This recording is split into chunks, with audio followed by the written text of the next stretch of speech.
To my channel. तो चलिए start करते हैं। स्टार्ट करने से पहले जिन कैंडिडेट्स ने हमारा चैनल अभी सब्सक्राइब नहीं किया, प्लीज़ सब्सक्राइब करके बेल बटन को प्रेस कर लें, जिससे मैं कोई भी वीडियो अपलोड करूं तो उसका नोटिफिकेशन आपको मिल सके।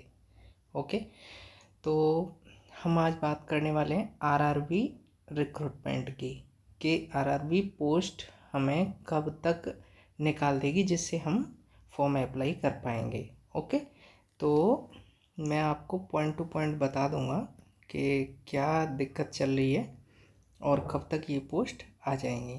ठीक, तो ये आरआरबी रिक्रूटमेंट,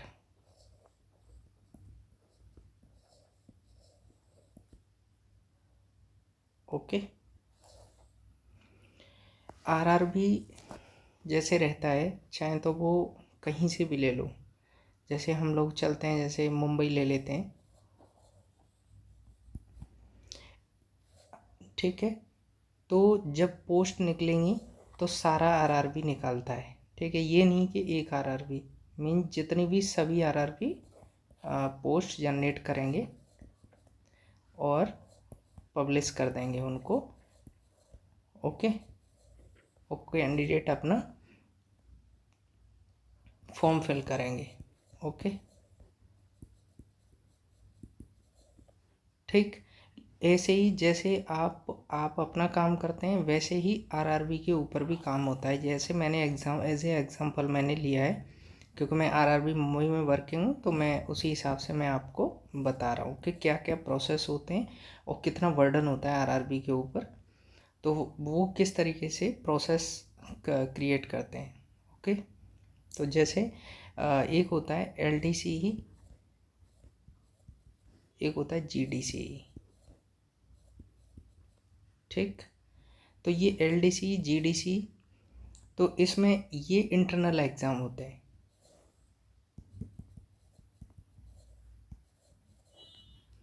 इसमें आपका जैसे जेई और एई की पोस्ट एसी से भरी जाती हैं, तो जो जेई रहता है ना, ठीक है, वो टेक्नीशियन रहता है। ठीक है, जो टेक्नीशियन लड़के हैं, जैसे कि आपका जो आरआरबी टेक्नीशियन, आरआरबी एनटीपीसी के थ्रू जो पोस्ट आई हैं वो भी भर सकते हैं, लेकिन जेई में नहीं, वो एई वगैरह के लिए अप्लाई कर सकते हैं। लेकिन जो तुम्हारा जो टेक्नीशियन 1 और टेक्नीशियन 2, ठीक है, टेक्नीशियन 3, इस तरीके से जो पोस्टें होती हैं ना, जैसे आरआरबी ने जनरेट की थी 1 और 3 की, ठीक है, तो 1 और 3 की थी, तो आप इसमें 3 साल कंप्लीट कर लें। ठीक है, 3 साल कंप्लीट करने के बाद आप जेई के लिए एलिजिबल हो जाएंगे। ठीक है, जेई में फॉर्म आप इंटरनली भर सकते हैं, जिसमें आपका सिलेक्शन होने का बहुत ज़्यादा चांसेस रहता है। अगर आप थोड़ी सी मेहनत और कर लेते हैं तो 100% सिलेक्शन हो ही जाता है। ठीक है, जिनकी मेहनत अच्छी होती है, क्योंकि आजकल जो नए नए लड़के आ रहे हैं, ठीक है, तो वो क्या है कि उनकी प्रिपरेशन ठीक ठाक है और वो अच्छे से क्वालिफाई कर जाते हैं। और उसके बाद में जैसे आपको एग्ज़ाम एई का देना है, ठीक है, तो जैसे एई बनना है, जेई के बाद हमारा पहले आता है एसएससी, मतलब जेई के बाद आता है एसएससी, फिर आता है एई, एडी बोलते हैं इसे, फिर आता है सीनियर डी, ठीक है, फिर उसके बाद में हेड क्वार्टर की पोस्ट होती हैं। हेड क्वार्टर की पोस्ट होती हैं, तो इस तरीके से ये रहता है। तो जेई क्वालिफाई करेगा किसको, जेई इसको क्वालिफाई करेगा एई के एग्ज़ाम को। ठीक, तो एई को ही यहाँ पे एडी बोलते हैं, कहीं पे जैसे डी बोलते हैं। ठीक है, कहीं कहीं पोस्ट ये वाली नहीं है, तो डी के लिए हो जाता है, ये डी मतलब बन जाता है, या फिर एडी करने के बाद में फिर डी का प्रमोशन हो जाता है, उसके बाद में सीनियर डी बनता है। तो इस तरीके से रहता है। तो अभी क्या है, इसमें कोटा होता है जैसे 30% और 70%। ठीक, तो जो 30-70% वाला रहता है, इसमें सीनियरिटी बेस का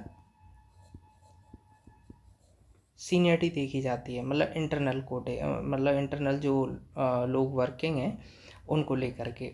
इसमें क्या है कि इसमें कुछ बाहर से भी कैंडिडेट आते हैं, तो बाहर का 70% रहता है, ठीक है, जनरल कंपटीशन, और 30% जो है इंटरनल रहता है, ठीक। तो इसमें भी कैंडिडेट अपना सिलेक्शन सुनिश्चित कर सकते हैं।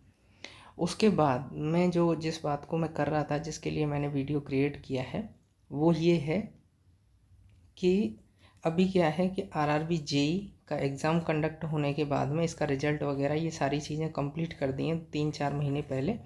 उसके बाद में ये एडी का एग्ज़ाम, मतलब एई का एग्ज़ाम के लिए जैसे इन्होंने डॉक्यूमेंट वेरिफिकेशन, ठीक है, डॉक्यूमेंट वेरिफिकेशन रहता है, इंटरव्यू रहता है इसमें, तो बहुत सारे प्रोसेस रहते हैं इंटरनली भी। तो जैसे ही ये लोग फ्री होंगे, ठीक है, जैसे ही फ्री होते हैं तो ये क्या करेंगे, फिर ये आरआरबी के ऊपर काम करेंगे, मतलब जैसे जनरल कंपटीशन के ऊपर। फिर आपकी पोस्ट जो है पब्लिश हो जाएंगी, तो फिर आप फॉर्म फिलिंग कर सकते हैं। और मैं यही कहना चाहूँगा कि आप अपनी प्रिपरेशन को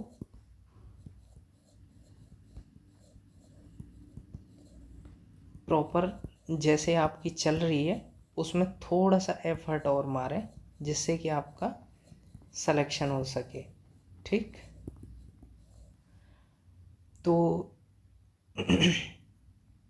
तो ये था। उसके बाद में ये हो गया, बाद बाकी आपकी प्रिपरेशन ठीक ठाक ही चल रही होगी। और आप प्लीज़ कमेंट सेक्शन में मुझे बताते रहें, और जैसे ही कोई आगे इन्फॉर्मेशन मेरे को मिलेगी तो मैं बिल्कुल वीडियो क्रिएट करूँगा और आप तक इन्फॉर्मेशन देने की पूरी कोशिश करूँगा। अगर मेरा वीडियो अच्छा लगा हो तो थैंक यू, और प्लीज़ शेयर और सब्सक्राइब करना ना भूलें प्लीज़, क्योंकि देखने के बाद में लोग स्क्रॉल करके आगे बढ़ जाते हैं, तो ये हमें भी डिमोटिवेट करता है। मैं भी अपनी ड्यूटी से टाइम निकाल के मैं भी कोशिश करता हूँ कि आप तक एक अच्छी और ठीक ठाक इन्फॉर्मेशन में पहुँचाऊँ। Thank you.